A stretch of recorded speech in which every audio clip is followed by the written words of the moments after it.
Well, good morning.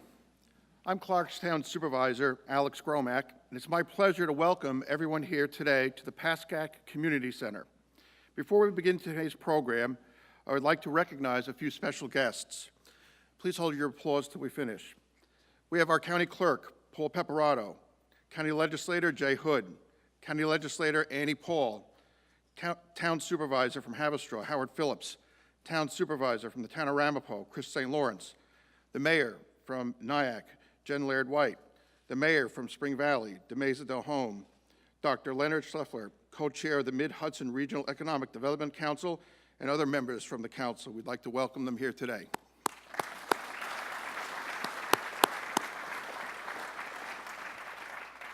We're all very excited to have Governor Cuomo here today to discuss the 2015 Opportunity Agenda and how it will benefit communities in the lower Hudson Valley.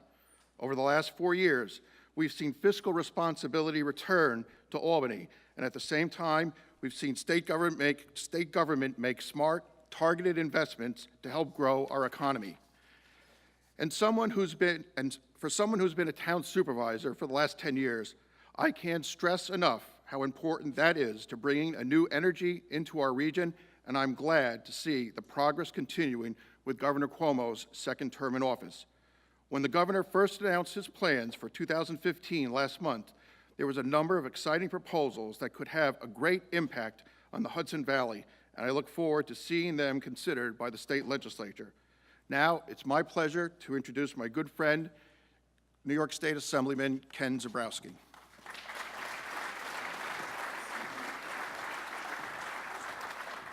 Well, thank you and good morning, Rockland County. It's great to have Governor Cuomo here. You know, normally we'd have kids running around this gym playing basketball and seniors having their meetings and doing their things in the great places that the town of Clarkstown offers. And I have a few important things to say, but let me just first thank Governor Cuomo for coming down the day before Valentine's Day, Governor. And on behalf of Rockland County and myself, I'd like to give you a Valentine's Day gift from one of our local establishments, the Chocolatier. Here's a few chocolate-covered pretzels. Happy Valentine's Day. We know the governor's done so much for small businesses here in Rockland County. We'd like to give you a little bit of thanks. You know, it was 4 years ago that myself and my colleagues in the legislature started working with Governor Cuomo. And we've made great progress, not just in New York State, but right here in the Hudson Valley.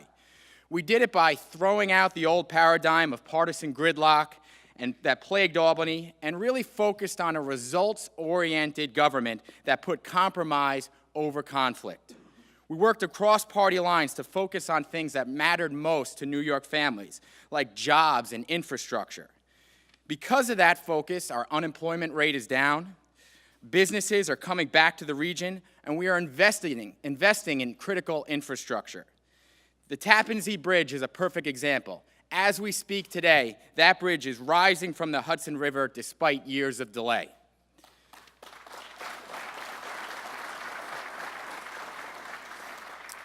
It's important that we keep that collaborative approach going in order to focus on the real needs and the real challenges of New York's families. I'm excited to continue to work with my partner, Governor Cuomo, and to begin the next chapter in New York State. It's now my pleasure to introduce my partner in Albany and my good friend, Senator David Carlucci.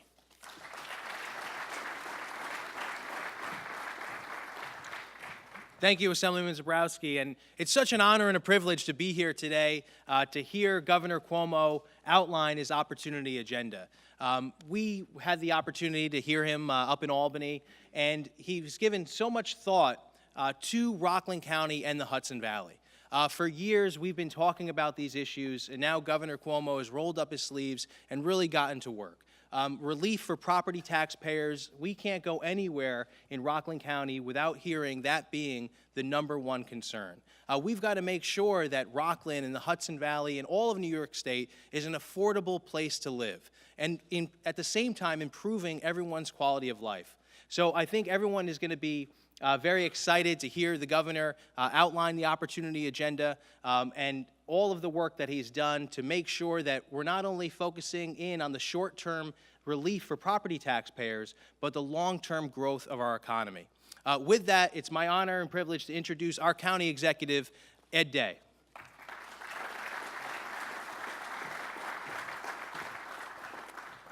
Good morning, everyone. Thank you, David. And I want to thank the governor for coming back to Rockland County. You should come here more often. We always welcome you. It's been less. I looked at my backyard today when I got up. The temperature said 5 degrees, but we always have a warm welcome for our governor in Rockland County. As you know, creating new jobs and building a stronger, more diverse local economy has been one of our joint top priorities. And I can proudly say in the past year alone, we have seen unemployment rates significantly drop. The private sector has taken up the interest in the opportunities that we have for a business to grow and to thrive. We agree on finding common-sense solutions to all of our money problems. As a result of our strong and responsible management practices, we achieved what was a possibility in many people's eyes. We received a rating upgrade and improved outlook for Moody's in our first year in Rockland. And that's a collective approach between the state and the county. I am also very proud of the success we had in last year's New York State Regional Economic Development Council Awards. And again, I thank the governor for putting that initiative together, which helps us all. I'd like the governor to know, and all here to know, that Rockland County secured $15.6 million and 23 projects, including Legoland, because of that effort. And I'm very proud of the fact that we went from worst for 3 years running to first in our first year trying in the Mid-Hudson region. I want to acknowledge Al Samuels, Cliff Wood, and Supervisor St. Lawrence for their efforts as part of the council. This record-high funding amount is confirmation that our concentrated and strategic efforts to grow our economy are paying off, and it says that Rockland County is a destination and a home for innovative companies. My hat's off to the governor for helping us revitalize our local economy in a way that fits our local opportunities best, specifically through the Regional Economic Development Councils. And we are excited to see what else can be done through that kind of state and county cooperation, and we're going to take that progress to the next level. So, Governor, I want to thank you again for your support, for coming here today and discuss what else is in store for us for 2015. And I would like to introduce now a friend of Rockland and the leader of the Empire State, Governor Andrew Cuomo.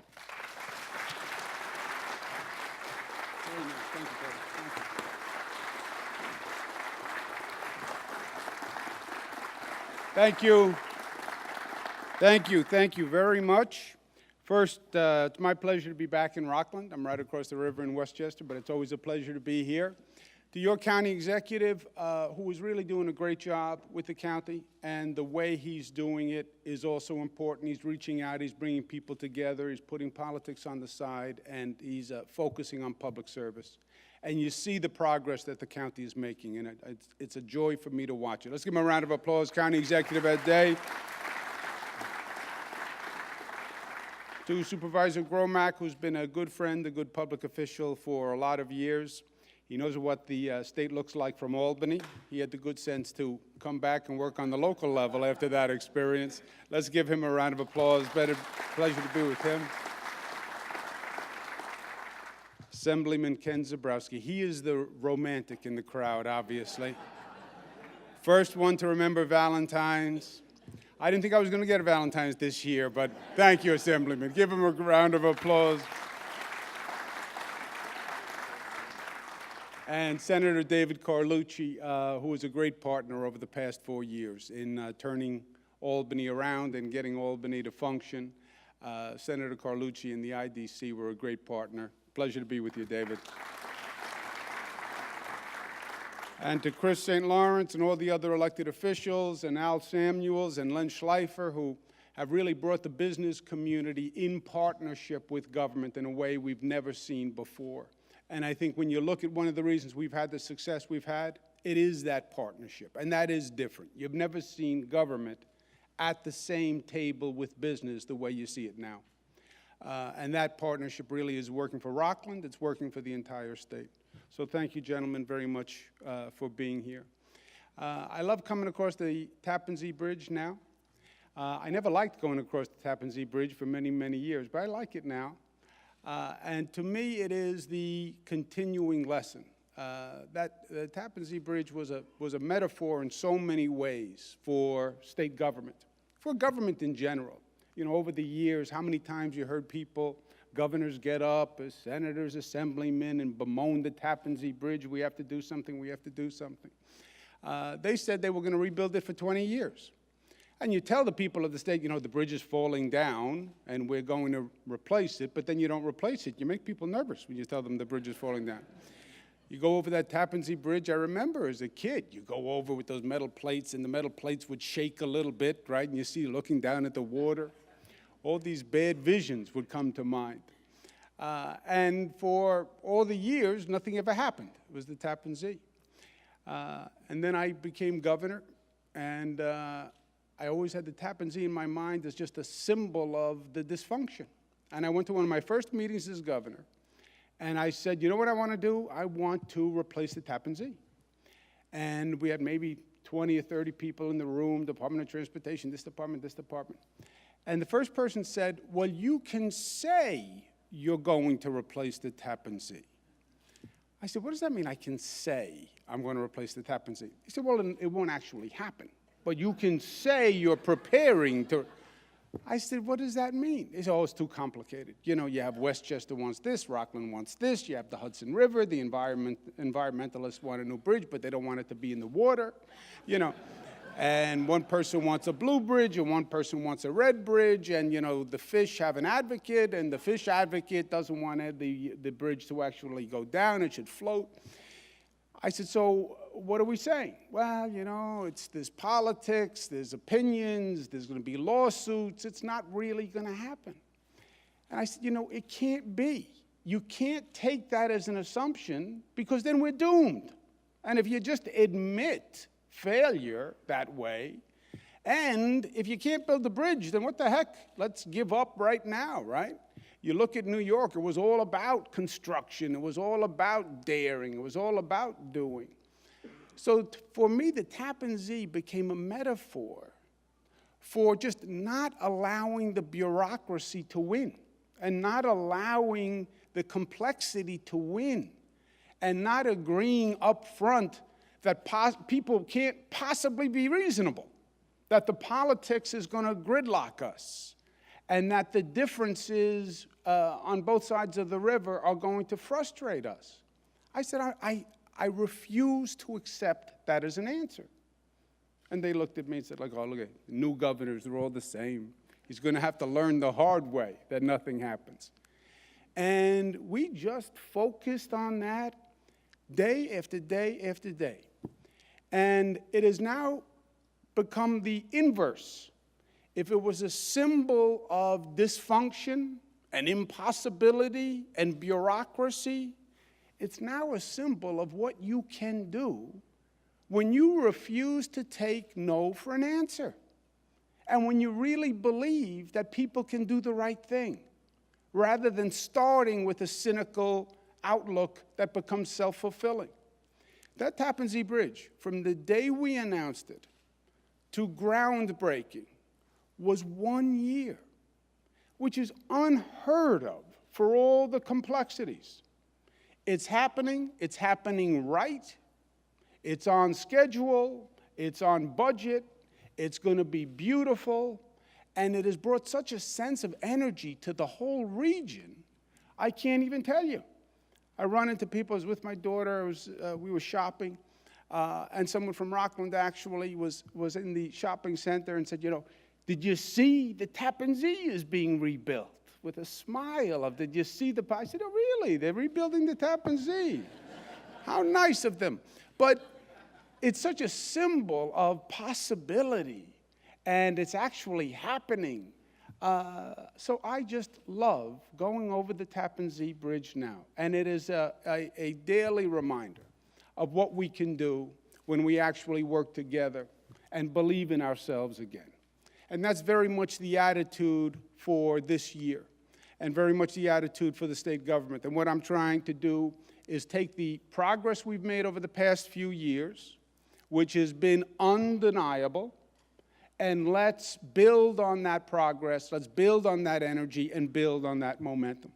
Because New York has come a long way in 4 years. And when you look at any index of progress, you have to conclude that we're moving forward. Unemployment 4 years ago was close to 9%. It's now down to 5.8. We had the lowest credit ratings that the state had had. We now have the highest credit ratings that we've had in 40 years. Upstate was in a spiral of decay. It's now rebuilding all across the state. Taxes and spending were going up. It was New York. Every year, more and more taxes. We actually now have taxes and spending going down. Property taxes, which were suffocating people, were going up. They're now capped and they're now frozen. So it was ending a period of decline to a period of prosperity and bringing New York back to a place of opportunity, which is what New York was all about. How do you take that 4-year momentum and move forward? We have a bold agenda, but a straightforward agenda that focuses on the priorities. It's about the economy, it's about education, it's about public safety, and it's about ethics reform, in my opinion. For the economy, it's very simple. I agree 100% with what the county executive says. It's about jobs. It's about the economy. If the economy is creating jobs, you can take care of everything else. If people believe there's jobs and opportunity for them, and if they go to school and they do the right thing, they're going to get ahead, and the jobs are here in New York, they're going to be motivated and they're going to be content. If the economy is creating jobs, the county executive has revenues, and he's happy. And the supervisor has revenues, and he's happy. And without the jobs, the exact inverse is true. Nothing's going to work. So we have to keep the economy growing. And the economy has been growing. We created over 500,000 jobs in the past 4 years. The state is number 2 in new job creation over the past 4 years. And we're not going to stop until we're number 1. What's been working for us? We changed that old perception of New York as the high-tax, anti-business state, right? That was New York. High-tax, anti-business. You want to open a business, you don't do it in New York because it's too hard, it's too expensive. Young people moving away because we were the high-tax state. Why did they think we were the high-tax state? You know why they thought that? Because we were the high-tax state. That's why they thought that. They were right. And what we did is we started to cut taxes. We cut taxes by fiscal discipline, by spending less. That's how you cut taxes. And that's what we have to continue to do. What we've done over the past 4, that fiscal discipline, we have to continue to show it. And it's an ongoing process. You lose 5 pounds, all right. But every time you sit down at the table, you have to have that same discipline, right? Otherwise, you go right back to where you were. And that's what this year is going to be about. This is the story of the old New York. How did we get here? What happened? This is what happened. Over the past 50 years, state of New York spent more money than the people in the state were earning. Think about that. You would think it's an impossibility. It's actually not. It's Economics 101. I'm doing this with my 3 teenage daughters. The outflow of spending must equal the inflow of money coming into the system. There has to be a balance. You cannot spend that which you do not have. There is no banking system reliant on daddy. There is no daddy banking system long term. You want to spend money, you have to make money. That's basically how it works. I'm having trouble with this concept with my teenage daughters. Truth is, the state of New York had trouble with it for 50 years. The state was spending an average of 6.8% every year. The people in the state were only making 6.2% every year, which means by definition, the state was dipping deeper and deeper into the pocket of the taxpayer. And it was a long time. And that's how we had that reputation and the feeling, because it was true. That's what we reversed. We went from 6.8% spending per year to 1.3%. That's the dramatic.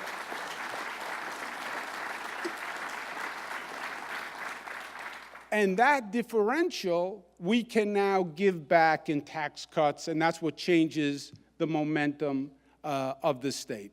And when we say we cut taxes, we didn't cut taxes a little bit. We really cut taxes.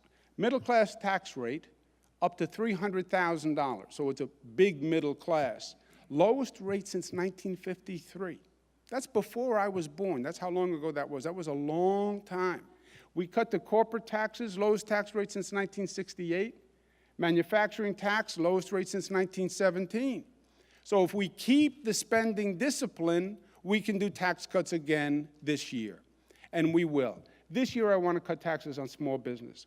Why? Because that's where the jobs are coming from. You don't really have 1,000-person employers anymore. You have small businesses, 10 jobs here, 15 jobs here, 20 jobs here. That's the economic engine. And they are the ones who are feeling the pressure. I want to cut the small business tax from 6.5 to 2.5, which would be a dramatic cut, and then small business would have the lowest tax rate in 100 years. And I think it would be a very powerful message to small business. Second, we have to cut property taxes. The most oppressive tax in the state is the property tax. It's really not the income tax. Statewide, the property tax is about $50 billion. The income and business tax is only $40 billion. So when people say they're feeling the property tax, they are feeling the property tax. We have the highest property taxes in the nation. It's not just relative to New York. It is literally in the nation. And we've been working on it for the past 4 years. 2011, we capped property taxes at 2% growth, which is down from 6% a year. We capped it at 2% a year. Last year, we froze it at 0. This year, we actually want to cut property taxes, so homeowners get a check back.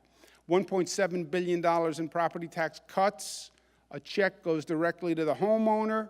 1.3 million homeowners would save, and roughly $1,000 average per household, which is a big check, a big amount, which will make a real difference in the families' lives of New York. We would also extend that to 1 million renters. The Regional Economic Development Councils are working. They're working very well. That's what Len Schleifer deserves a lot of applause. He's got that big smile. And we want to keep that going. Startup New York, I believe long-term is going to be the smartest thing we did for the state of New York's economy. Startup New York is very simple. Geographic zones, which are entrepreneurial zones for new business, no state taxes for 10 years, period. Very simple. Why? Because our competition, what I hear all day is, I can move to Florida and I have no income tax. I can move to Texas and I have no income tax. If I stay in New York, the taxes are too high, and it's especially high for the new businesses that are starting. What's happening to New York is we're creating the ideas of the new businesses. Why? Because they're coming out of schools. And that's where Silicon Valley, you have a great young patent idea, and it comes out of the school and it starts a new business. And we're starting those new businesses because they're coming out of our school system, higher academic institutions. What happens is they move within the first year or the second year. Why? Because the business is starting, they get relocated to another part of the country that has a more favorable tax environment. We want to keep those businesses here. And the startup zone says, locate in this geographic zone, near a college, no taxes for 10 years. It means we're as competitive as Florida, Texas, and you don't have to live in Florida or Texas. You can live in New York. So you have your cake and eat it too. For the economy to grow, we need an infrastructure. The infrastructure of tomorrow is roads and bridges, but even more, it's going to be internet and access to broadband. I believe that. In 5 years, if you have a community that doesn't have access to high-speed broadband, you are not going to be economically competitive. A business won't be able to be there. Frankly, I don't even know that people will want to be able to live there. The orange part of the state is a part of the state without high-speed broadband. Look how much of the state doesn't have it. Why? Because the private companies like to put it in where there's high density, because they get more subscribers per mile. So New York City, some of the bigger cities in upstate New York, they have high-speed broadband. But the bulk of the state doesn't. We sat down with the private sector companies, and we made an arrangement where for $500 million from them, $500 million from us, we can wire the entire state of New York with high-speed broadband. It'll be done by 2018. We will be the first state to have 100% broadband.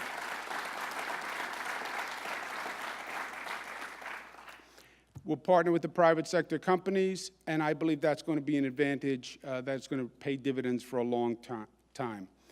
We, in terms of economic development also, we are the gateway. The gateway comes in through our airport system, JFK, LaGuardia. They are two of the least developed airports in the country. LaGuardia has been rated as one of the worst airports in the country. Vice President Biden said in a candid moment, not the most artful comment, that when you fly into LaGuardia, you think you're flying into a third world country. A little overstated and a little dramatic in my opinion, but I get the essence I agree with. You know, it's LaGuardia and JFK have been under construction my entire life. You know, I remember as a kid going there and it was under construction and it's still under construction.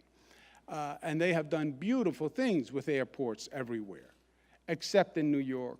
We want to change that. We literally want to take over control of the redevelopment of the airports from the Port Authority. Let's do what we did with the Tappan Zee Bridge, redevelop LaGuardia, redevelop JFK, do it quickly, do it in real time, make New York a pleasure to visit, which will help the economy all over the state. Let's also have an airport system. Right now, everything is going into JFK in terms of cargo. We have Stewart Airport. We've been talking about Stewart Airport for years. I want to make Stewart Airport a tax-free zone, so businesses will have a reason to locate at Stewart. And we want to try to move some of the cargo business from JFK to Stewart. So instead of those trucks all coming into JFK to pick up the cargo, some of that moves to Stewart and out on Long Island, also at Republic. So we get the economy working region-wide instead of just in the city. We'd also reduce the traffic going in and out of New York City, which makes sense for both. We're continuing with the Tappan Zee Bridge, and we're working to keep the tolls down. And we want to use $1.2 billion from our surplus funds now to offset the construction cost of the Tappan Zee.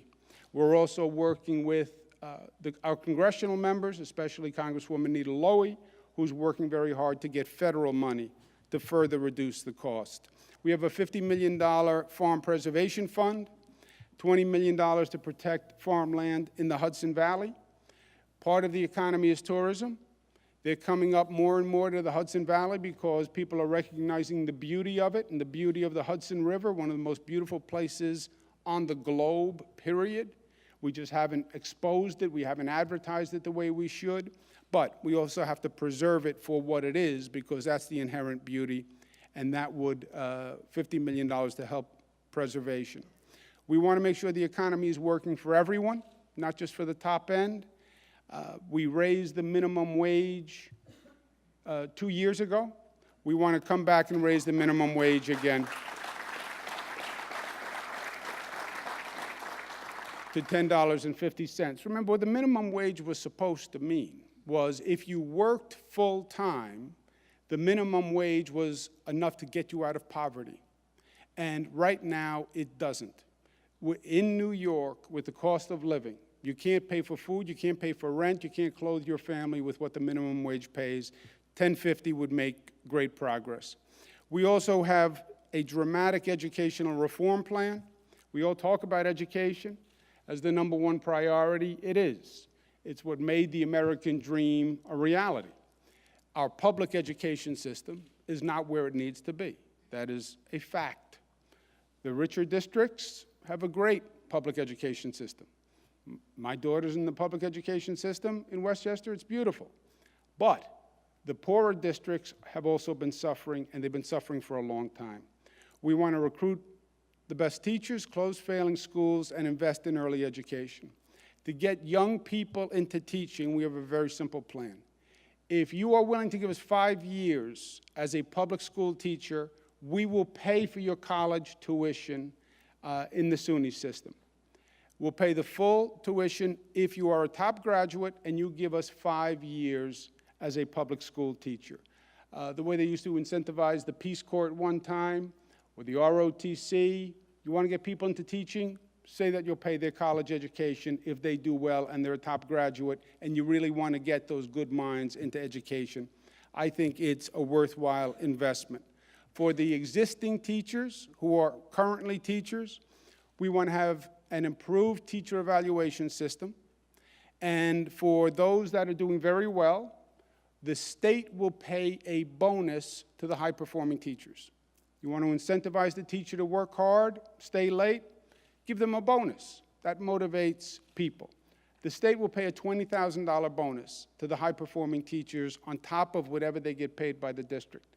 We'll call them master teachers, and they'll mentor the other ones. But we need an accurate teacher evaluation system.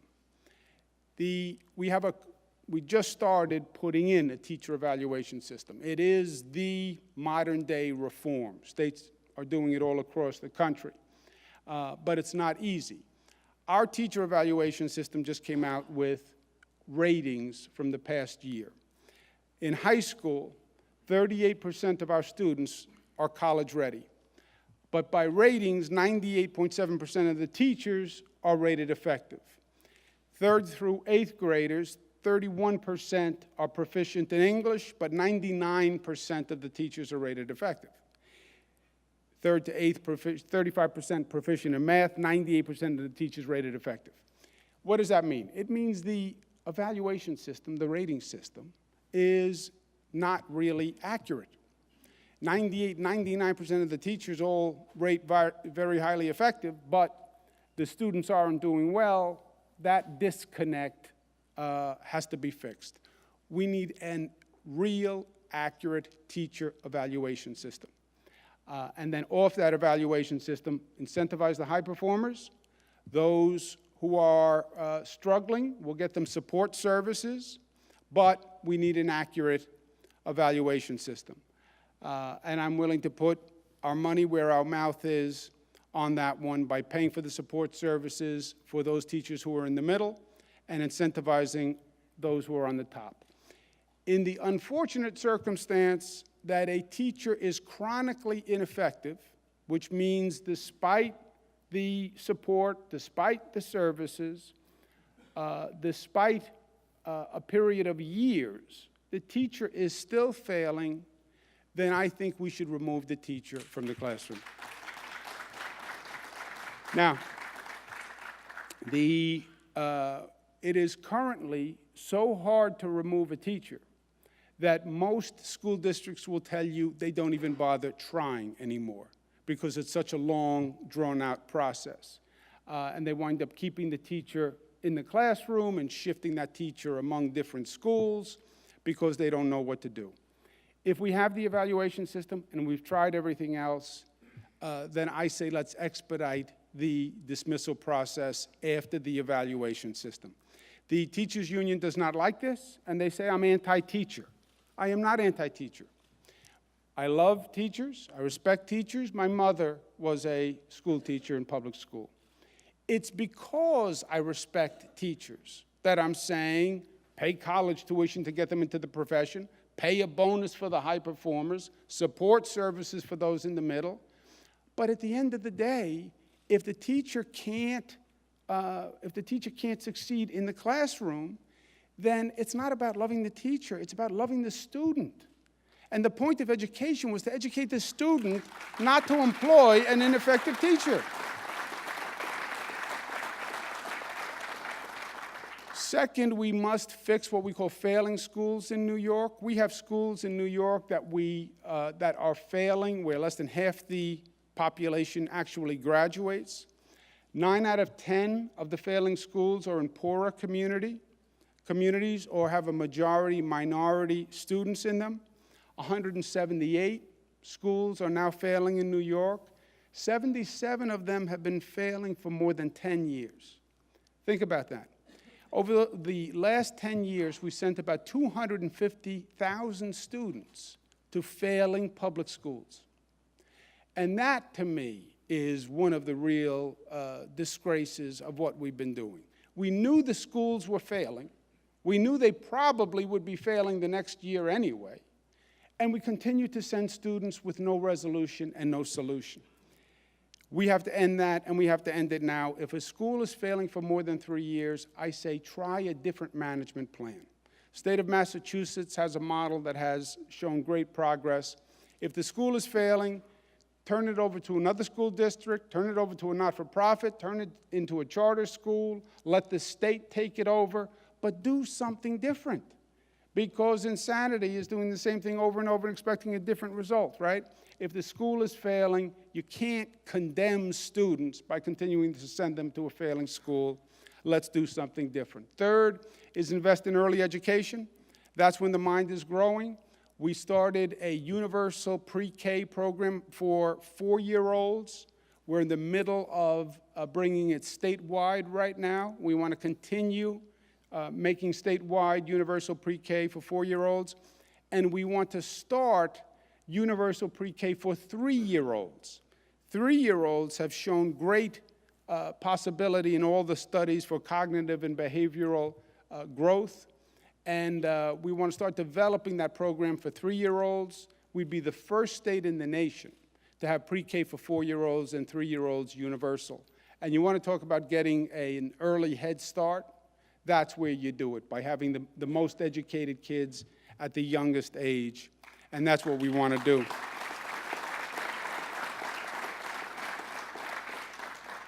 This would transform our education system. Right now, the budget that we agreed to last year calls for a 1.7% increase in the budget this year for education. I would increase it to 4.8, just under 5% of an increase, which would be $1 billion for education statewide. But if we did these reforms, we would literally transform the education system. And I think it's a worthwhile investment. In terms of public safety, this nation has a serious problem that we don't like to talk about and has not gotten the attention that it deserves, and it's one of the reasons that it continues, which is sexual assault of young women on college campuses. Statistics show about 1 out of 5 young women who goes to college will probably be a victim of sexual assault. 1 out of 5. And it's been getting worse over time. It's a terrible problem. It's a terrible problem to talk about, but I believe if you're unwilling to accept responsibility for a problem, you're never going to solve it. And this is a problem that has to be solved. New York now has more colleges being investigated for sexual assault than any other state in the country. Partially because we have more colleges, but partially because this is a problem that we've been trying to sweep under the rug, and I now want to take it out and expose it to light. And I think New York can actually take a lead in protecting women on college campuses. We started a program in SUNY last year that I want to now bring statewide. And it had 2 components. One, it says that both parties to a sexual relationship have to affirmatively consent to the relationship. And second, if a woman was a victim of a sexual assault, she has the right to go to law enforcement. Now, you would think that that is common sense. But what now happens is a woman who believes she was a victim of a sexual assault goes to the campus administration, the campus security. Their incentive is to handle it as an internal matter and to handle it in a way that doesn't get publicity. Nobody wants to read a story about their campus having a rape. So the campuses try to handle it as an academic matter. And the campus security will do the investigation. They'll do a presentation to a board of professors or whatever they have in the administration, and then they make a recommendation. I understand that the campuses don't want the publicity. I also understand that this may very well be a crime, and that when you don't punish a crime, the crime repeats. County executive will tell you that. In this case, they believe that the number is going up because the rate of recidivism is very, very high. That it's a small number of men, but they are repeatedly committing sexual assaults. Why? Because they're not being stopped the first time. So they do it again and again and again. This is not a private matter. And the woman shouldn't be ashamed. The woman was a victim in the circumstance. I understand the campus's feeling that they want to keep this a secret. I also understand that if there's a crime, you have to punish the person who committed the crime, otherwise the person does it again. This law says if the woman wants to handle it with campus security, God bless. But she has to be informed that she also has a right to contact the police, and she doesn't have to have it handled by the campus. She has nothing to be ashamed of.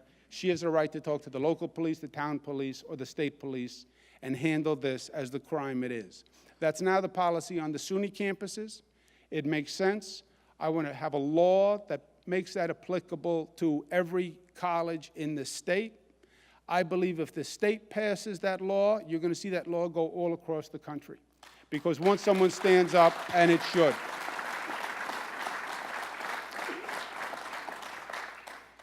Extreme weather is the new normal, as you know. It's amazing the frequency of extreme weather conditions. Anyone who thinks that this is an anomaly.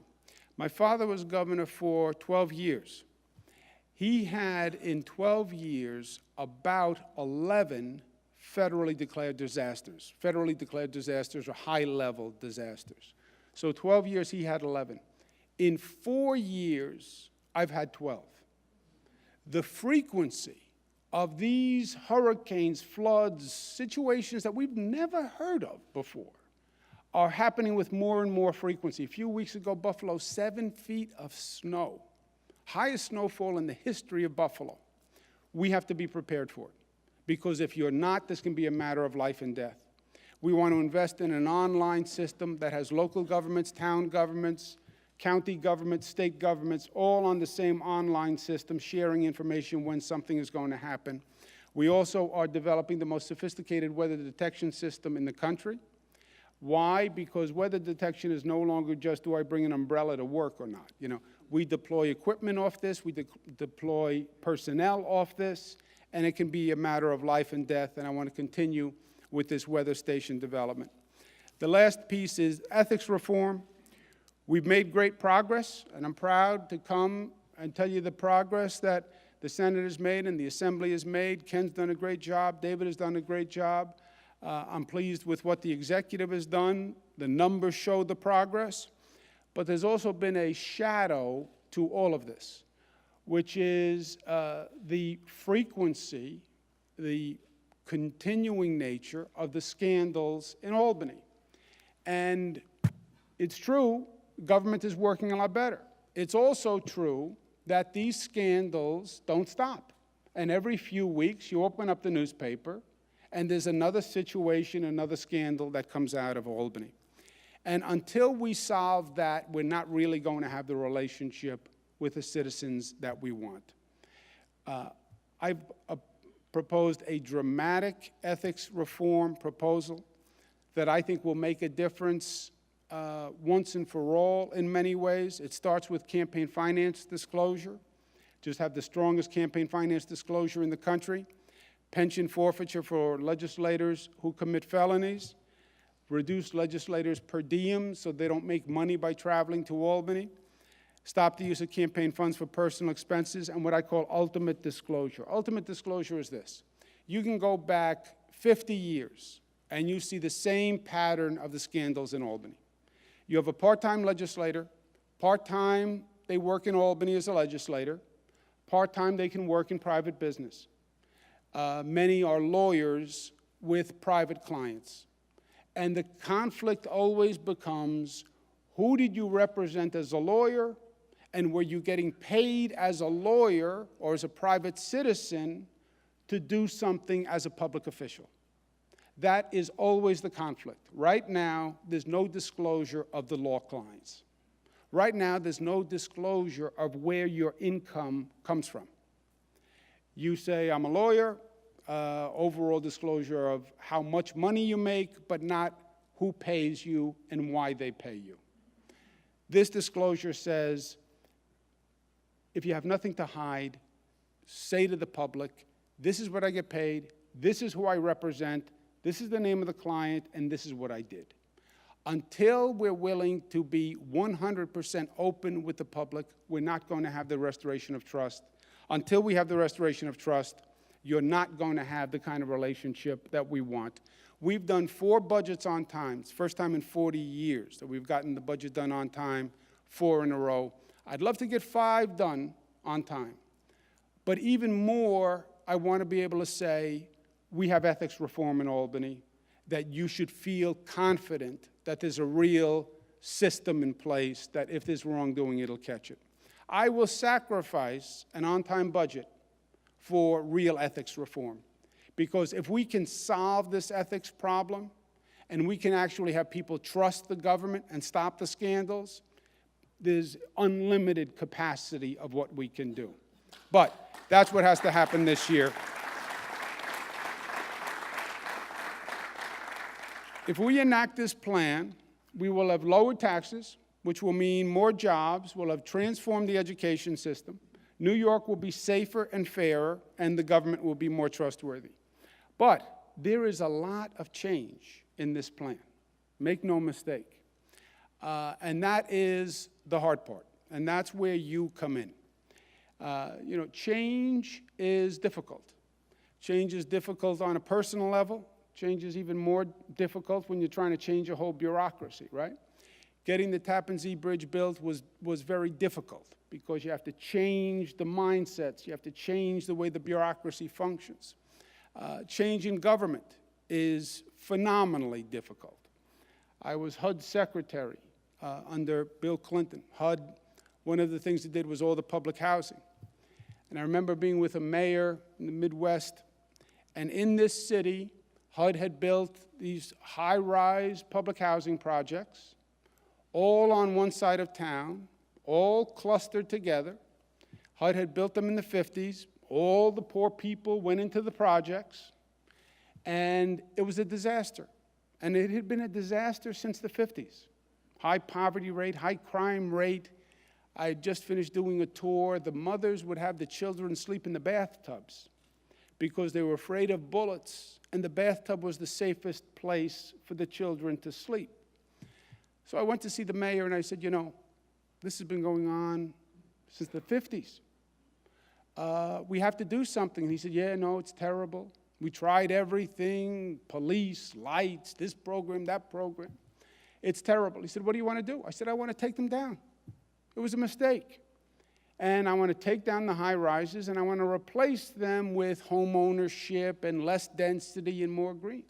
And the mayor said, you want to take them down? Oh, he said, that's going to be very disruptive. I said, yes, short term it's going to be very disruptive. But long term, it'll actually solve the problem. And where we are now is no good anyway. The mayor could not get there. The mayor could not get there. He said, no, you're going to upset people. Just leave it alone. Just leave it alone. I said, but that is the problem. We've been leaving it alone for 40 years. And people are dying when you leave it alone. And we're wasting money when you leave it alone. So it looks apparently safe and easy to leave it alone, but leaving it alone is actually the most reckless and destructive thing that you can do. It sounds destructive. I'm going to take the building down. That's liberating.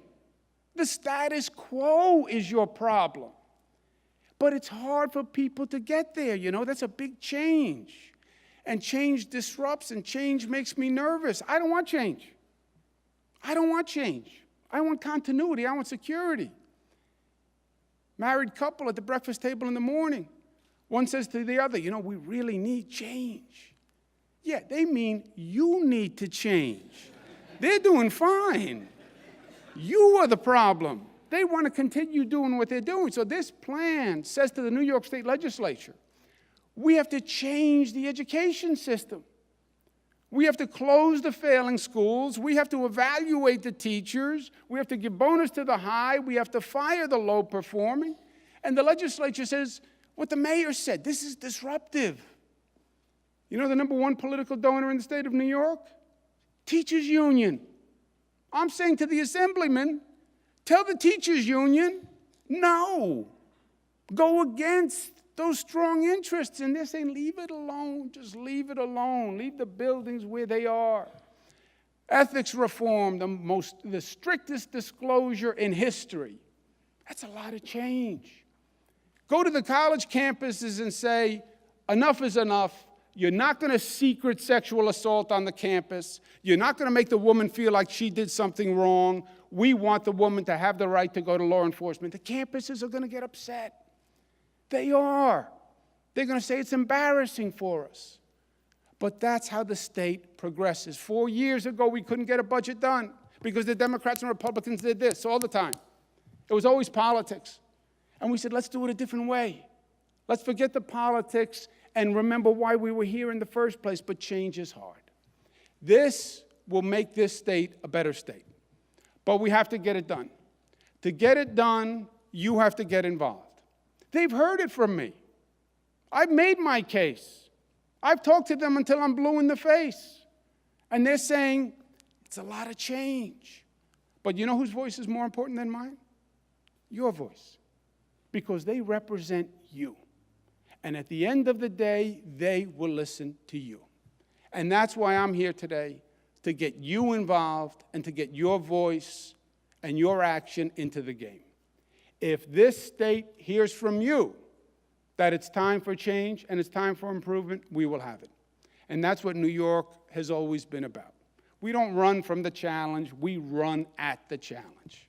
They say we can't do it, we say we can. You want to make this state better? Let's come together the way we did with the Tappan Zee Bridge. Let's think positively. Let's think as one.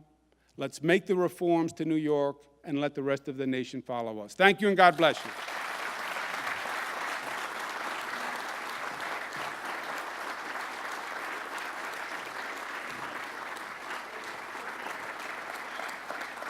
On behalf of Governor Cuomo and our guests, we'd like to thank everybody for being here and have a good rest of the day.